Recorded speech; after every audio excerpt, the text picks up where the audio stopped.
do you see from where you sit suggestions on how to bring the forces together? Because we have academia, we have the unions, we have media, and the youth are here. I'm so happy to see youth here. What can we do, in your opinion, to kind of just have any ideas of how to connect what you all know together? I'm a real believer in social media. To do more of this, I think the old media's gone. It's just gone. Reporters are being pulled too many different directions. A lot of labor-related stories are too complicated for them to write on deadline. Their existences are too fragile. Every one of these media outlets is dependent on advertising, especially as the subscription model dies. That means that at any moment an advertiser can cease advertising in something either in print or online. And reporters have to toe the line now in a way that I haven't seen in my lifetime. A lot more reporters are working on piece rate, like the women at the Triangle Shirtwaist Fire. Okay, and so maybe you can cut 100 shirts at the same time with a sharp knife, but you can't write 100 news articles. People are being asked to do too much, too fast. The work is sloppy, and the corporate voices get heard first because they've got people paid to deliver the material quickly.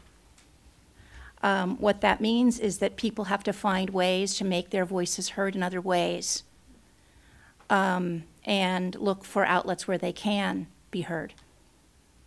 Anyway, that's I think something, because clearly with what's happened in Wisconsin, the message is not getting out.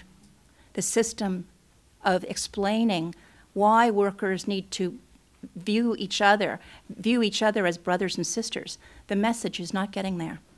Robyn? Whether it's for archaic bureaucracies in a lot of different organizations, or just the fact that we have a very, the strength of a changing workforce is immigration, but we also have a lot of new people coming in all the time that have to be educated about what it is, coming from countries where they're far more powerless than we've been here.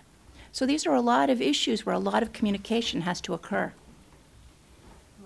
Yeah, there's a model we might think about in the 20s and 30s, and after that as well. The Labor College, there's the Bryn Mawr School, Summer School for Women Workers is one thing that comes to mind, but there are lots of other labor colleges that use different kinds of models.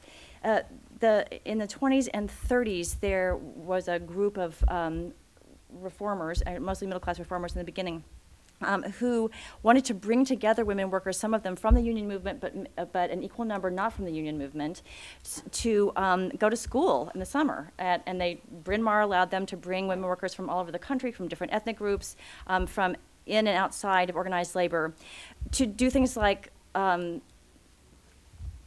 part, study astronomy and English literature, but also to study the history of the labor movement, to study economics, to study public speaking, and the like, and simply to have the privilege of education. And in the course of that, those one summer after another, after another, after another, a lot of women workers who were not, and in fact were opposed to labor unions, came to see their value. And women in the labor movement learned a lot about why there was opposition, how to talk to people who were not in the movement itself, and women who had been members of the labor movement, but not leaders. Many of them went on to become leaders in the movement. Rose Pessoto is one of them. There are many we could name. So it might be worth thinking about, and the labor movement itself, I mean, the International Ladies Garment Workers Union was fantastic in the kind of education that it provided all workers in the garment industry in various places in the 20s, 30s, and early 40s. That kind of education deteriorated dramatically, as I understand it, in the 1940s. It was less, it became more focused on the contract. So that it was only for workers who were in the union itself, and it was focused on the contract itself, just trying to educate workers on the terms of the contract so you'd know how to enforce it. This is not nothing. But it didn't include this broader education in labor history, in economics and public speaking, and it wasn't about empowering individual workers anymore quite in the same way that it had been. So you might think about, and of course academics as well as workers themselves and bureaucrats and public servants, all kinds of people were involved in these efforts. So if Frances Perkins is right that 50 people pulled together can change the world, can make a huge difference, maybe in addition to thinking about social media, which disperses, reaches out very wide, maybe we also need to think about face-en-face meetings, or face-to-face meetings, and creating more opportunities for people from different arenas to come together to share what we know. Thank you. Any other questions? Yes, sir. I'd like to follow up on her question, because I think we're getting to the edge of the problem, but we haven't really tackled it, which is, in so many words, this history is known to us here in the room. The fact that unions brought you the weekend is known to us here in the room, but in the wider public, it is not known. And I think and the same thing goes especially for women workers. Women and minority workers are still the most exploited. So the question is, how do we make it known outside of this room? It's not just a matter maybe of social media, but something bigger. Tell me the bigger. A response to that? Well, but even within this room, we talked about the Consumers League, we talked about the Women's Trade Union League, but no mention that the AFL funded the Women's Trade Union League. But there's no mention that the AFL was working long before Frances Perkins on workplace safety issues. I mean, Gompers was on the Triangle aftermatch. I'm just saying that we also don't talk about what the labor movement tried to achieve. Maybe not always doing it the right way, but they were in there. Yes. Hi, I'm from the Huffington Post. I'm wondering, why do you think the public, as we see in Wisconsin, why people like Scott Walker and these other governors have been elected, they have been put into office, and somebody out there thinks that doesn't have this kind of sympathy to the labor movement. And what do you think could happen between 100 years from now with the New Deal, and why that seems to have reversed? And we do have exit signs now and all that, but are people more kind of just take it for granted, or?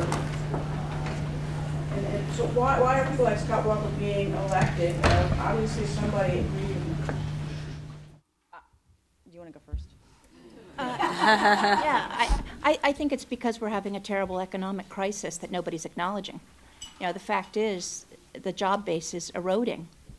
One of the reasons union movement is coming apart the way it is because so many of the union jobs are disappearing, not because people are losing support for unions. But with a sense that there's this shifting sand, that the foundation is coming out from under people, they're all terrified to save what they have and to protect what they have. There's a sense of, in my opinion, there's a feeling of desperation and economic terror that no one in the political arena wants to admit. 10% unemployment, is horrific, unprecedented in years. And why do we only have 10% unemployment? Well, it's because we have 54 million people on Social Security right now. 54 million on Social Security. If we didn't have Social Security, and there are people who are going after that now, what would our unemployment be? That's a very bad economic situation.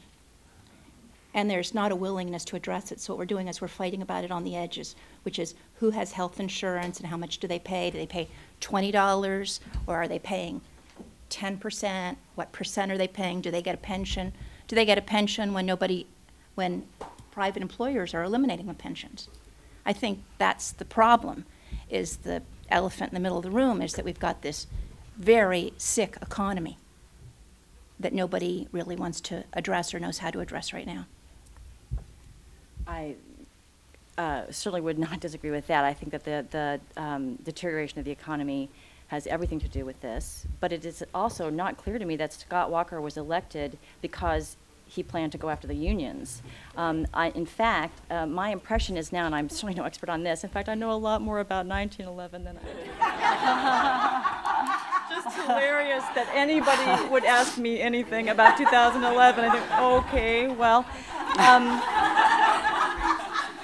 no expertise at all.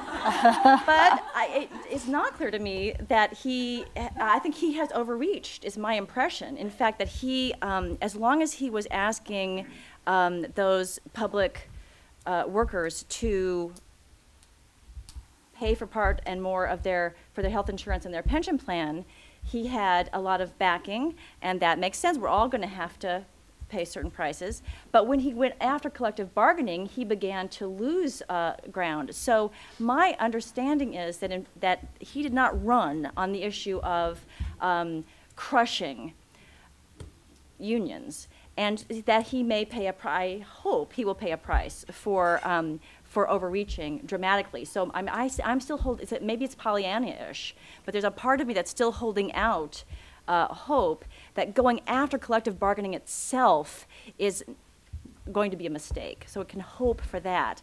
But then there's a longer history that we have no time to go into here. And the way you put it, the way you put the question was like music to an historian's ears, because you ask, what has happened in the 100 years between 1911 and 2011 that we would have this assault on collective bargaining and union rights, labor rights in general. And it's a huge, long history. But here, I just want to make 2 points. One is that in the that the attack on unions began to be effective in 1947 with Taft-Hartley, when the union movement was undermined dramatically by public policy. Right, because the union movement thrives, a labor movement thrives within a particular policy regime, and that regime, the New Deal regime that Francis Perkins helped to create, took a terrible blow in the late 1940s, which hemmed in the labor movement thereafter. So that was a huge blow, and the union movement itself then, of course, has to take responsibility for the kind of, for its failure to continue to organize more broadly in the face of Taft-Hartley, and the kinds of corruption that marred the reputation of the union movement in so many workers' eyes. Workers became very cynical in an awful lot of industries because of what unions themselves were doing. The rank and file was being absolutely ignored by many unions. They became top-heavy, bureaucratic institutions that a lot of rank and file workers in the 50s and 60s looked at and said, you're no better than my employer. You know, you're a big old impersonal bureaucracy exploiting me every bit as much as my employer. So there were things that happened within the union movement, within public policy, even in the 50s and 60s that help explain this. But of course the big hit came in the 1980s when the policy regime that supported, even more of the policy regime that supported organized labor was not destroyed, but it was hemmed in to a degree that has made it nearly impossible for labor unions in a lot of industries to be effective. So it's a long, very complex history, and bless you for asking that question. And I wish we had more time. But hopefully what will happen is that since we have a second session this afternoon, we were the history, we're sort of laying the foundation, and you'll have time to think it over. And then in the next session with my colleague present, we'll be talking about those issues now in the 21st century. So I want to thank this panel. Can you help me thank the panel? Thank you so much. I appreciate it.